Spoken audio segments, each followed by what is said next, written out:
If you came to Dubai a few years ago, you'd have got this, sand and loads of it. Then an amazing thing happened. Fantasy became reality, and in the space of just 20 years, Dubai turned from desert into a jaw-dropping oasis of stone, marble, concrete, glass and raw excitement. But the bolder and wackier the idea, the more likely it was to be accepted. Giant islands the shape of palms that could be seen from space. And soon there'll be the world's tallest skyscraper, a modern-day Tower of Babel that slices through the clouds at almost a kilometre above the ground. Dubai has become a centre of a modern-day gold rush. But the big question for Dubai is whether this great global credit crunch is going to bite here, and whether that will turn the Dubai dream into a nightmare.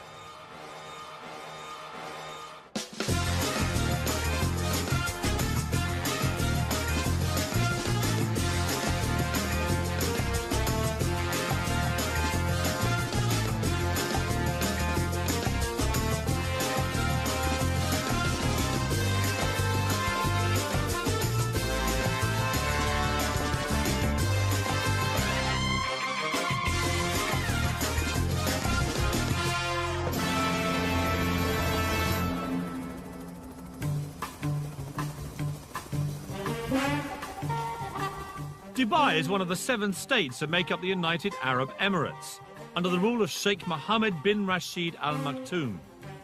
Its reputation as a tax-free haven and land of opportunity has attracted 120,000 Brits, all chasing the Dubai dream. You have both completely lost your marbles. I mean, you have paid $50 million for a load of sand. A dream where your position in society can be elevated overnight and vast riches are there for the taking. It's quite a journey from a secretary on an Oxfordshire estate to this, flogging £17 million apartments in Dubai. In a country where Sharia-based law is dished out on crop-top wearing partygoers, what's it really like to live here? And mixing with the locals, I talk tactics with the man that bought Man City. There's the Burj Al Arab. And what about the world's financial meltdown? Are they feeling the heat? You say credit crunch, people will say, whoa, whoa, there's no credit crunch in Dubai. It's not coming, it's here. But lurking in the background, behind all of this, is the fact that in just 10 years' time, Dubai's oil will run out. The race is on. If you'd invested in property out here over the past 6 years, I'd give your financial advisor a raise, because you'll easily have trebled your money. But it wasn't for the faint-hearted. 4 miles out to sea is probably the craziest property investment on the planet. For sale, 300 islands that, seen from above, replicate the countries of the world. This is absolutely ridiculous. I've heard about this place, I've seen the pictures, I know all the facts. Until you actually come out here like this and experience it for yourself, you have no idea of the sheer scale of it. 320 million cubic metres of redistributed seabed later, Dubai has not just put itself on the map, but put the map on itself. I'm heading for Britain. Gentlemen, permission to come ashore. Permission granted. Thank you very much. Welcome aboard. Nice to see you. Welcome to the United Kingdom. Well, thank you very much. Let's head over to London, shall Why we? not? Ex-Londoners Safi Qurashi and Mustafa Nagri moved to Dubai 4 years ago. Between them, they've just bought England. Dare I ask how much you've paid for it? Topping over $50 million. You have both completely lost your marbles. I mean, you have paid $50 million for a load of sand. Yeah, it's one view. Tell me some of the stuff What you're going to do here. The idea very much is to have some luxury accommodation where you can bring your boat, park it right outside your villa, swimming pools, spas. How many are we talking about? You're talking in and around the 100 mark. Right. 100 villas over here. So you're living in your own private villa, surrounded by, you know, absolutely amazing shorelines, beaches. I mean, you say views. that, but you're actually surrounded by the French over there and Well, the Germans over there. I mean, they are worryingly close, aren't they? You know, they have got closer, but luckily there's still a bit of sea between us. I'm imagining now these luxury villas here, and even if they went just for $5 million each, I've just worked out you'll make a profit of $450 million. But you have forgotten the cost of construction. Which is? We're still working on that one. Yeah, well, You're still making what I think they call in Balham a nice little earner, aren't you? well, Yeah, Yeah, I guess you could say we might be. I mean, that's a great story. Absolutely. Ballon Boy buys Britain. Yeah, it's not bad, is it? Safi is a perfect example of the Dubai dream. 4 years ago, he arrived here skint, having lost everything in a failed internet firm. Now, thanks to a series of shrewd property deals, he's the King of England and looking to invade France. But how did this little-known desert outpost become such a magnet for investors and those in search of a better life in the sun? Dubai has done an incredibly good job at marketing itself, largely through what at the outset appear to be utterly ludicrous projects. Think Dubai and you think glamour, wealth, and a rich hedonistic playground. Hardly surprising then that back in Britain, wrapped under red tape, and trapped under the dark grey skies, so many downtrodden wannabes think this place is utterly irresistible. Although Dubai is twice the size of London, the main action takes place in a frenzied 20-mile strip along the coast. The legendary Dubai gold rush can be traced back to 2001, when the law was changed to enable foreign nationals to own property. It coincided with the launch of the most famous of Dubai's artificial island projects, the Palm Jumeirah, which, because it's connected to the mainland, lured investors by the truckload. And my first impression is it's massively bigger than it seems from the sky. Apparently 4,000 properties were sold in the first 72 hours of the project being announced, before a brick had been laid. The weirdest thing about Palm Island is that 5 years ago, I'd have drowned by now because this was all water.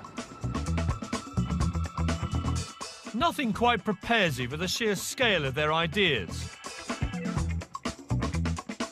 Palm Jumeirah is so huge, its central trunk supports 2 6-lane motorways.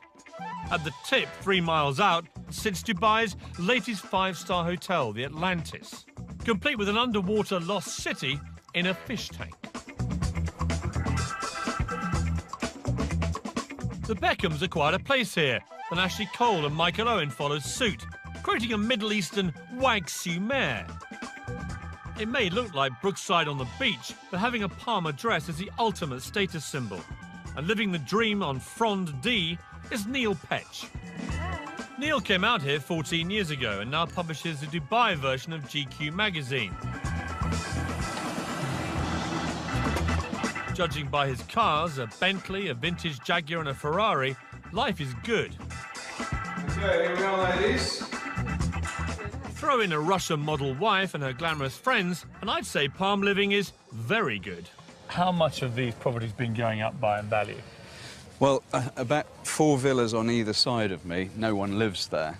People had them as an investment, and they're going up at such a rate that they don't actually need to rent it. I wish I were in that position. I mean, if you bought that one at the start, for example, what would you have paid? Well, that was probably about £700,000, 2.6 million dirhams in our currency. And what would it be worth now? 15, something like that.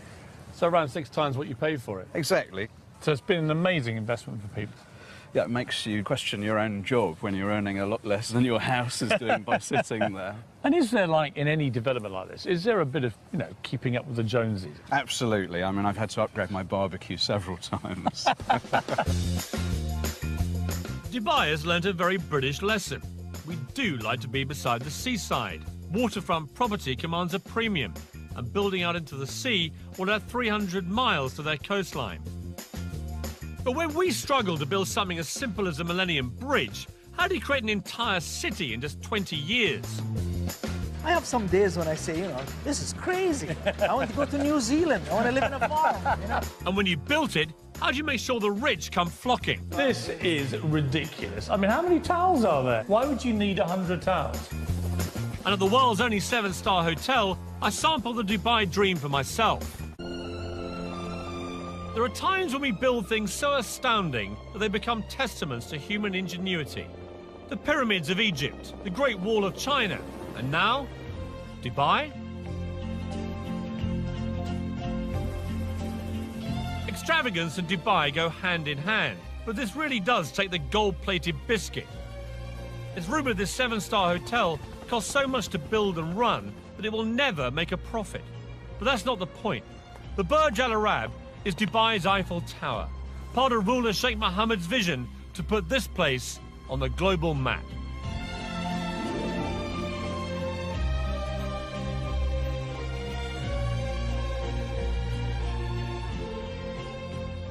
The best rooms here will set you back 12 grand a night and come complete with one of the hotel's 16 white Rolls Royces and your own personal manservant. They boast that they cater for every whim at the Burj Al Arab, and that's certainly the case with me, because I spent my entire life waiting for a bed where I could go to sleep looking at myself.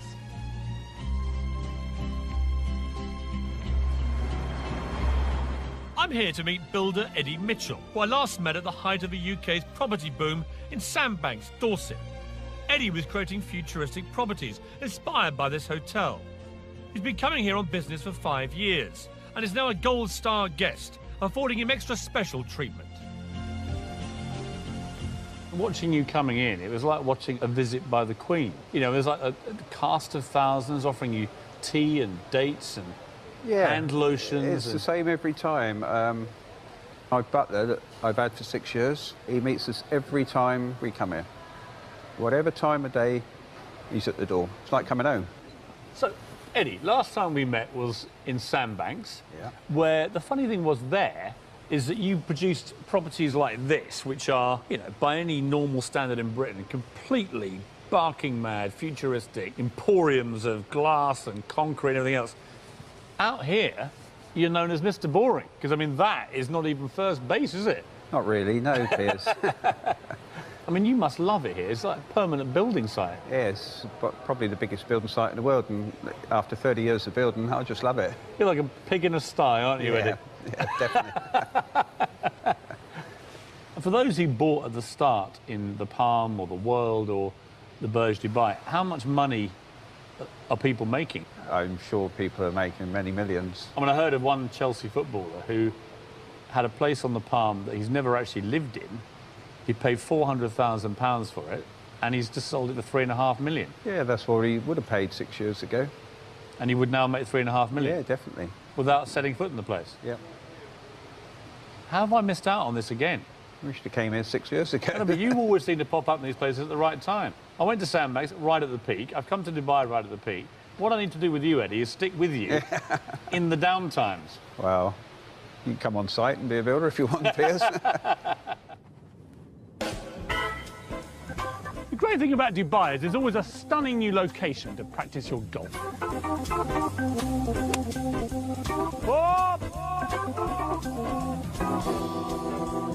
But you wouldn't have thought you could practice your skiing as well. This is Ski Dubai. It's 45 degrees centigrade out there, and in here, -4. In fact, it's absolutely bloody freezing. The thing about Dubai is that the crazier the idea, the more likely it is to be accepted. There are many extraordinary feats of construction underway in Dubai at the moment. A few more remarkable than this. It's going to be the biggest theme park in the world. It's going to be 107 square miles. Or to give you some idea of perspective, bigger than Birmingham. But even more extraordinary is the fact that they boasted that the catchily named Dubai Land would be finished into 7 years.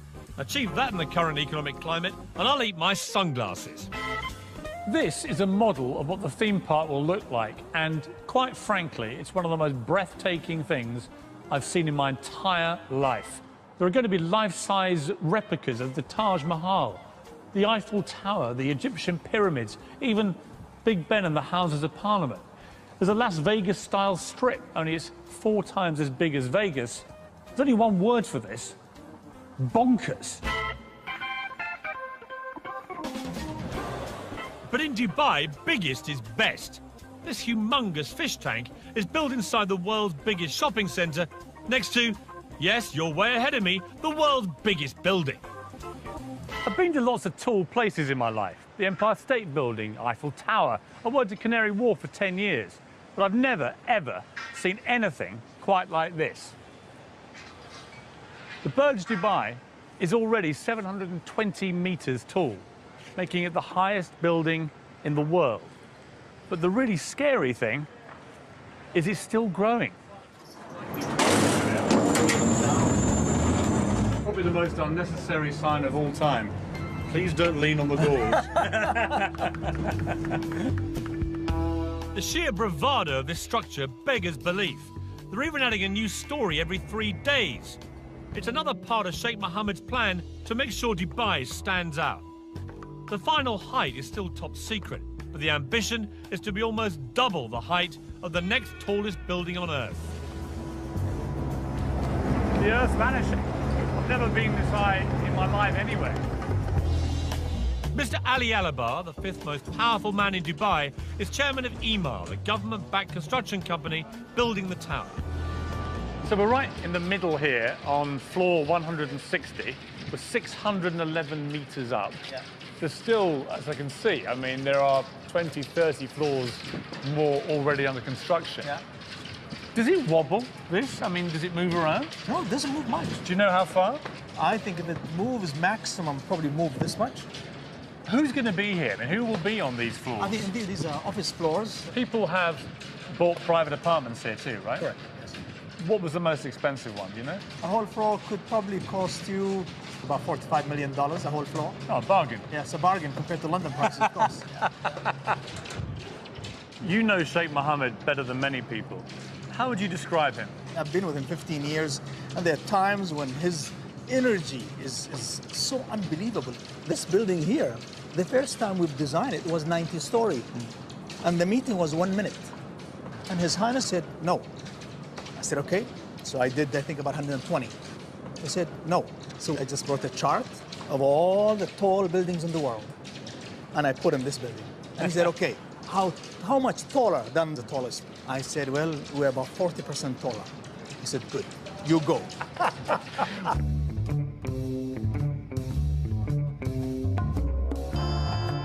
40 years ago, Dubai was nothing more than a dusty fishing village. The then ruler, Sheikh Rashid, had a vision to transform it into a hub for the world, as a port and as a tax-free business centre. It was an extraordinary and bold move. The philosophy was simple: build it and they will come. And come they have. Now, under the rule of his son, Sheikh Mohammed, the vision continues. Dubai often feels more like a corporation than a state. And that's because just three things matter here: business, finance, and success. Unlike in Britain, where huge developments can get bogged down for years in red tape and bureaucracy, over here they can go up in months. And the reason is quite simple: Sheikh Mohammed. Whatever the Sheikh wants gets done, and fast. Of course, being able to use millions of cheap workers from Southern Asia has made it all possible. In 2007, accusations were made of slave labour conditions, so Sheikh Mohammed set up a confidential free hotline for construction workers to report any abuse. As a result, conditions have certainly improved. But each year, UAE workers send home an estimated £4 billion in wages, so a recession in Dubai would have serious global implications. But trying to get anyone to actually talk about the possibility of economic downturn here in Dubai was like trying to get blood out of a stone. I turned to Michel Kanu, a billionaire businessman from the 9th richest Arab family in the world.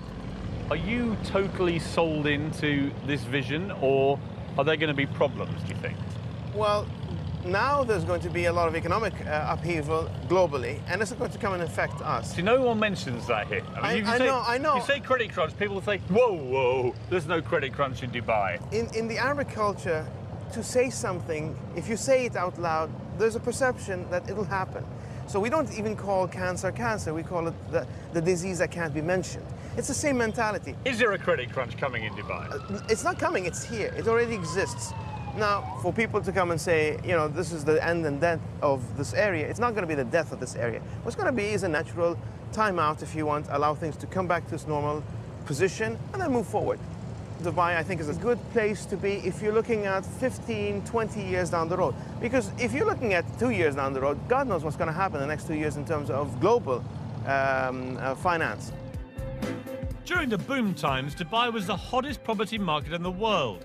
The carrot that had expats scurrying here faster than a bleached blonde to a footballer. Helen Tatum is typical of those that came chasing the Dubai dream. She landed here 4 years ago and owns Dubai Luxury Homes, one of the most successful estate agents in town. Today, she's showing me a flat aimed very much at the not-so-poor. Amazing views, vast amount of room. I mean, how big is this? It's 13,400 square feet. The master suite takes at least a third of the apartment. So it's all about the bedrooms out here, is it? Exactly. And what would it cost if you wanted to buy this? £17 million. Wow.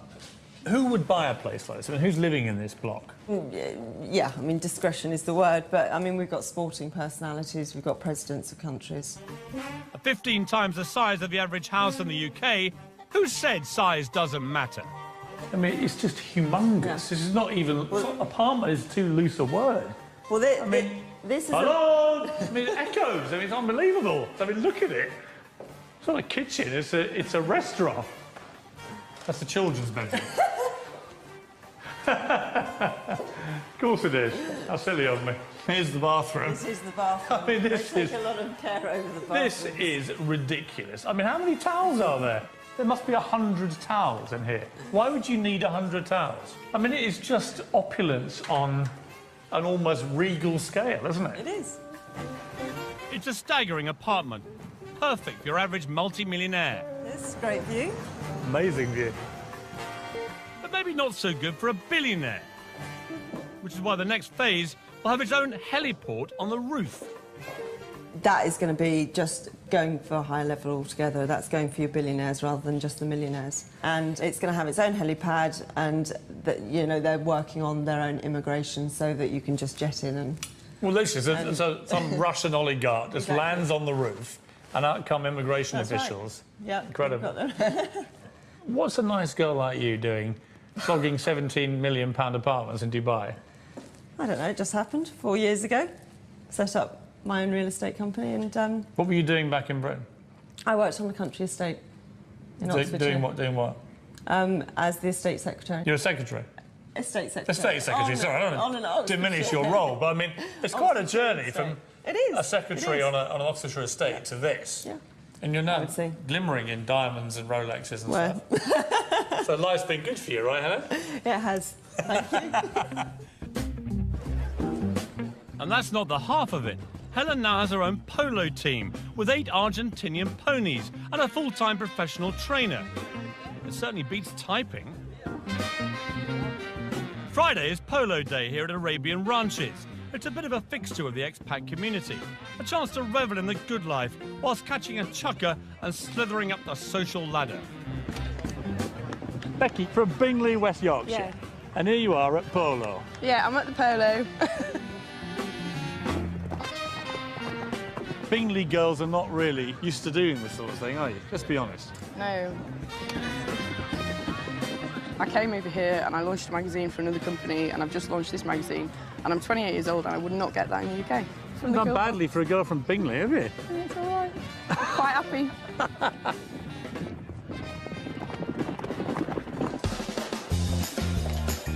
It's easy to get drawn into the good life in Dubai. Like the buildings that are going up, somehow out here, your expectations are, well, just higher. But to live up to those expectations, you're going to have deep pockets, especially if you fancy a personalised number plate. I have the 93. And how much was that? $2 million. $2 million? And I'll find out what it's like to live where hedonistic Western playgrounds exist in a country governed by strict Muslim values. I wanted to get an Arab perspective on Dubai. Fortunately, the man that bought Manchester City, Dr. Suleiman Al Fahim, has a house here. He's made a fortune in property and is the Alan Sugar of Arabia, with his own apprentice-style TV show and even his own catchphrase. Impress me. When he said he'd show me around the city, I didn't realise he meant in his own private jet. He impressed me.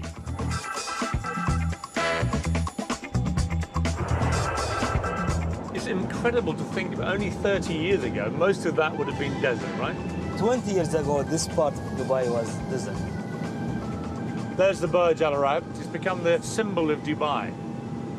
I mean, how much of this is ego? And are you all quite, you know, competitive people? Is it like, you've built the biggest tower, I'm going to go and build a bigger one? It's not about the ego, it's about to show the capability. We want to show our royal family that we can do it. And what they're looking for is to build something unique, something extraordinary, And with this kind of development, we attract foreigners. I mean, how much money is there down there now, would you guess? The last number announced recently was around $300 billion. 300 billion US dollars, just swimming around below us. I was told your very first major project here, you made 150 million US dollars on that deal. Is that right? Yeah, that's right. And you cleaned up. I mean, you made 150 million bucks. The good thing, once I came with... You're allowed to smile when I say that figure, by the way. I know to you it's not much money. To me, I mean, this is like unbelievable. What's it like being a billionaire? You look like you have a lot of fun. You're always smiling. Yeah, you really enjoy it. For us, we don't really enjoy with money and cash. We really enjoy with family. It's about more cultural friendship between the family relationship and the friend relationship. Now that's a family I'd like to get into. I wonder if he has any single female relatives.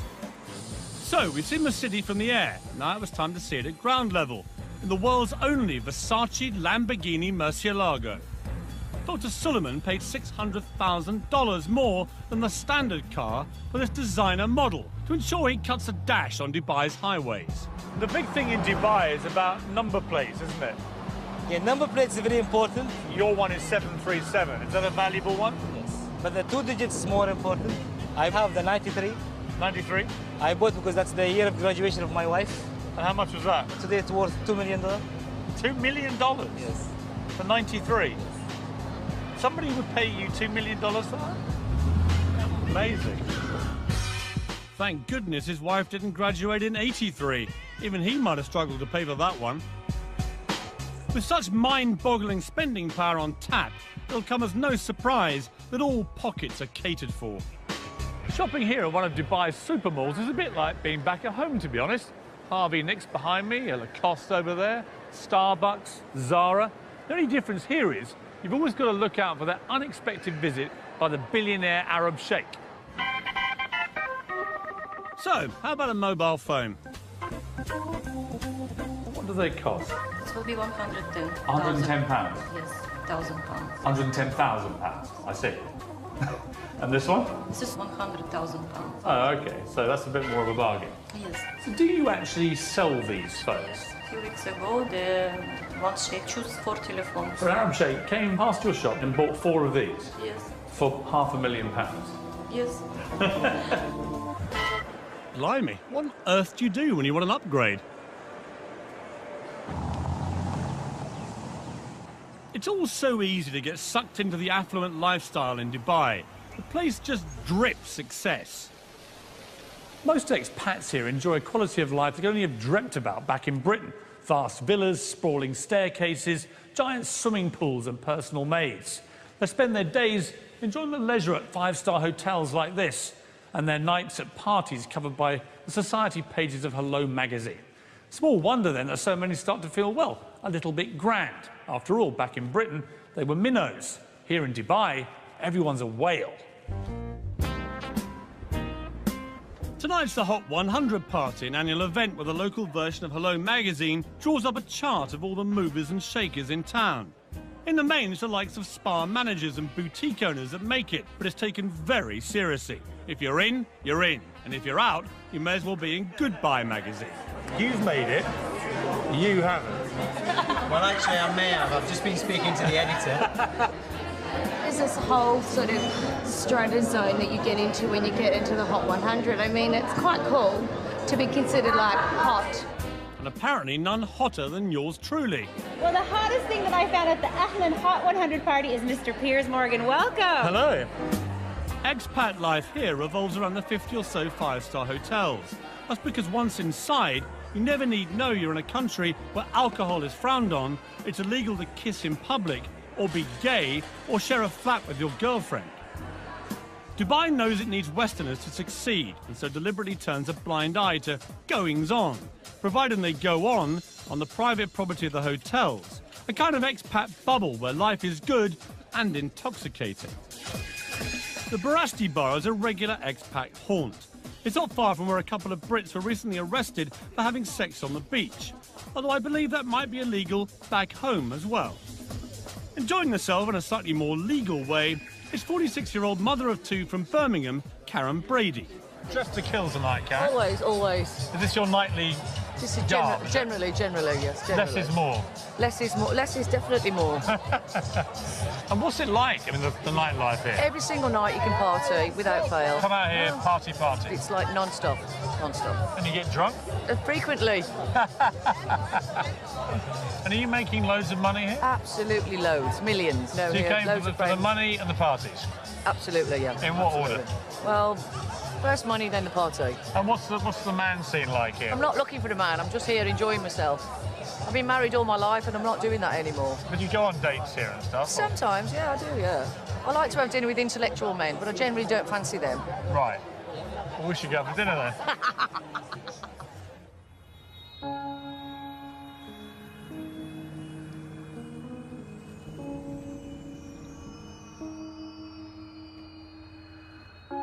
In the last year, 230 Brits have ended up in Dubai's prisons for a range of offences, from the normal, like drink driving, to the abnormal, like bouncing a cheque. If you are going to come out here, make sure you learn the law. For example, sex outside of marriage can get you a year in jail. Possession of over-the-counter drugs that contain codeine, 4 years. Even Harry Potter books were recently banned from schools because witchcraft is strictly illegal in Dubai. It's a difficult society to get your head around. On the one hand, a traditional autocratic leader uses strict Sharia-based law to rule with a rod of iron. On the other hand, in the five-star hotels, you can forget you're even in the Middle East. But the two cultures exist side by side in parallel universes, and except for at the shopping malls, rarely mix. Consequently, the expats live in fear of making a silly mistake or inadvertently breaking a law that could, with a swipe of the pen, see them deported. I drove into the desert with blogger and ex-journalist Alexander McNabb. He's been living out here for almost 20 years and has first-hand experience of what happens when the two cultures clash. It is. It's like being on the moon, isn't it? Amazing. When I first moved here, that was in the early 90s, I came out here running a magazine which was shut down because I criticised the wrong guy's computer. It was a computer review mag, and the computer didn't work. And so we said the computer doesn't work, which in retrospect was probably naive of me. Or to tell the truth. To tell the truth. But it offended a man who happened to be related to a man who happened to be in a position to do something about it. So my office was sealed by the Ministry of Information. Now, the great thing about Dubai today is that actually probably can't happen. Is it relaxing, the censorship? Is it getting easier? Yes, it is. If you can stand up a good story where a government department has behaved appallingly, I think you've got a chance of running that story. When I first came out here, you wouldn't have done. So you're now seeing allegations being made against some quite big figures in government and corruption investigations going on that were unthinkable here. It's a process of change. If you're in the media out here, as you are, do you live in permanent fear that a wrong word could see you on the next plane back to Britain deported? Are you wary about what you're telling me, for example? No, I don't think I have that fear. I might be horribly wrong, but I don't think I have that fear. I don't live in fear. I don't live in fear of saying what I think. Oh, don't worry, but I've just seen 2 quad bikes with a couple of government officials nipping over that dune. It's you they're after. They've been listening, haven't they? Part of the problem lies in the fact that the Sheikh can change laws virtually overnight. Tenants and landlords who ignore the villa-sharing ban could be fined up to £50,000. While we were filming, in an attempt to stop overcrowding amongst unskilled workers, it was decreed illegal to share property with anyone except close family. If you're thinking of coming out here, make sure you do your homework. Disconnecting water and power supplies. Super. I'm off to meet an old friend, Patty Parfit. She moved out here with her son Harry after separating from her wayward husband Rick, guitarist of Status Quo. She'd been out here on holiday and thought Dubai would be the ideal place to change the status quo and mend a broken heart. A year on, however, and the Dubai dream is turning sour. Patty, hello. how are you? Hello, I'm good, thank you. How lovely to see you. And you, how are you? The last time I saw you was on a Status Quo tour bus. We don't talk about that. Welcome to my home. So this is your lovely piece of Dubai paradise. This is Very nice. this is our little hacienda. So this is the lounge. Yeah. This four-bedroomed house is typical of the expat family lifestyle out here. Inside landscape gated communities are miles from anywhere. So this is the kitchen. Thankfully for the neighbours, it's detached. So, Paddy, you're in a very nice place here, but it's half an hour inland. What would you pay here for your rent? What do you... Oh, you're going to die. £32,000 for the year. And you have to pay Wow. up front in Dubai. So you had to write a cheque for £32,000? Yeah. For a year's rent in advance? Yeah. See, that strikes me as pretty expensive. It is. I mean, it's ridiculous So rent. your rental is up for renewal. What are you going to do? I'm taking it for 6 months, and then I'll just see how I go there. And what are they going to charge you for that? £27,000. What? In 1 year, they've nearly doubled it? Yeah. So, be warned, if your employer's not subsidising your rent, you'll be in for a nasty shock. It's terribly expensive in Dubai. It You really get this idea of is. this wonderful tax-free haven. Yeah. Everything's dirt cheap. So it's not really like that. No, and, you know, I don't want to spoil anybody's holiday or dream to move to Dubai, but you really got to look at it because it's not all what it's cracked up to be. People who are watching this are going to be thinking, I quite fancy coming to Dubai. Yeah. And yet you seem to have fallen slightly out of love with the dream. Yes, I have, haven't I? Oh, God, where do I go now? I do miss my friends. I do miss my family.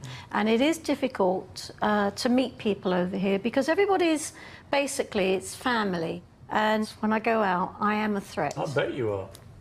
How old are you? 57. I mean, that is amazing. Yeah. Recently divorced. To a rock star. Blonde bombshell. Used to be with a rock star. You are public enemy #1 to these women. Fantastic. That's rock and roll. So what does the future hold for Dubai? I'll be looking at the changing face of society here as it opens its doors wider to Western values. Could their secret defence against the credit crunch come down to a few familiar faces? Try some of these. God, that's disgusting. And just how much are they prepared to spend to make sure Dubai does become the greatest city in the world?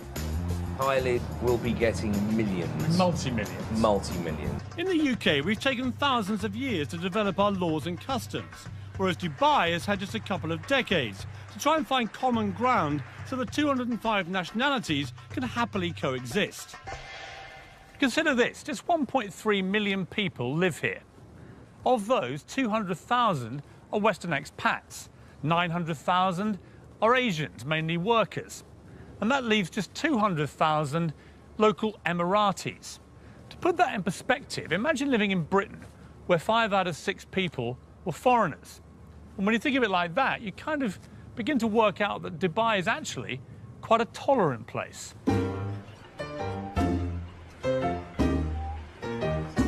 It's a sign of Dubai's willingness to welcome foreigners into its midst, to keep moving forward. And someone taking full advantage of that acceptance is Derek Khan. Oh, it's very good. Derek, a former fashion stylist to pop stars like Salt and Pepper and Snoop Dogg, is today better known as an ex-jewel thief. What happened, very stupidly, I pawned jewels. And of course, pawning, you don't pawn what is not yours. And I dug myself into a nightmarish hole. I would have to go take one piece of jewel, go to another company and lied, basically, to get another piece, and which I pawned, and it became a circle, a nightmare you got caught, circle. and you got a 2-year prison sentence. Yes, I did. He served 2 years in a New York jail for his crimes, was kicked out of the US and settled here in Dubai, reinventing himself as, get this, a jewellery designer. There you are, a convicted thief, felon, for want of a better phrase. You're kicked out of America, and then Dubai, where you would imagine they're quite strict about that kind of thing, they welcome you in here. I was accepted into Dubai because I think I was very straightforward with what I had done. I was very straightforward in who I am, and they kind of saw what I can do. You're also fairly unique, Derek. I mean, there aren't many Dereks in Dubai that I've met. Not with this look, the whole thing, you know? Well, you'd be surprised. Dubai is just, you know, again... There are more of you out there? I hope not, but... Put it in, give me a little, exactly, a little swing. what I hear everywhere is that if you do this, you're out. If you do that, you'll be deported. So what I haven't found is any real evidence they actually do this. I mean, do people get chucked out of Dubai? Well, of course they do. You know people who've been deported? Well, no, I don't. That's the point. I mean, I don't know anyone who's been deported. But, you know, the thing There seems is... to be a collective fear of being deported Well, you without see- any evidence well- anyone ever is. Well, listen, the collective fear works because guess what? I can open my car, and especially from New York City, I could never dare leave my computer in the car. I do it all the time. I leave my doors unlocked at home. You think that the rules are a small price to pay, really? For Oh, a very small price to pay. You know, it gives you that sense of security. And I couldn't be happier here. Right, beautiful, beautiful. Lovely.